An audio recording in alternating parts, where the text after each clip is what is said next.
was a good one. Practice underway. Tina Ledbetter says, no thanks. Because I'm no good.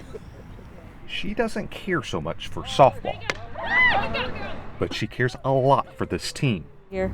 Hey. She looks like a natural out there. Yeah. We have a lot of fun. It hasn't always been smiles for Tina. She felt caged by her struggles when she entered a program at the Nashville Rescue Mission. I went there in January of 2015 due to a drug addiction. Basically, the only thing that I had left in my life was God.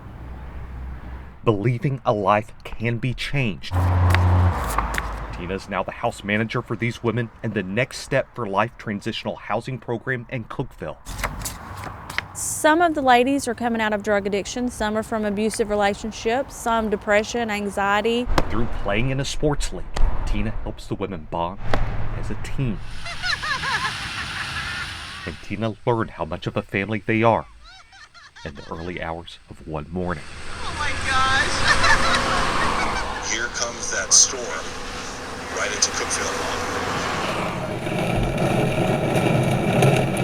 Cookeville, you gotta be in your safe spot. Tina ran downstairs, woke all the women up, told them to get in the closet now. They huddled in the dark.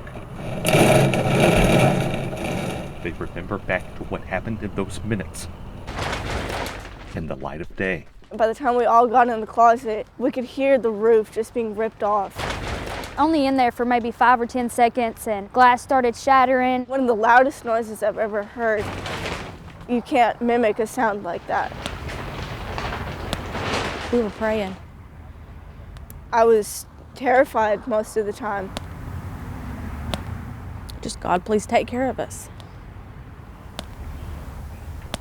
This was a beautiful, beautiful home. Today, the women's house is destroyed. When I came and seen it, when it was in the light, that's when it really hit me. We could have easily been some of the victims that lost their lives. I just feel like it was God telling me to get up, and it's just a God thing, you know? It's just a God thing.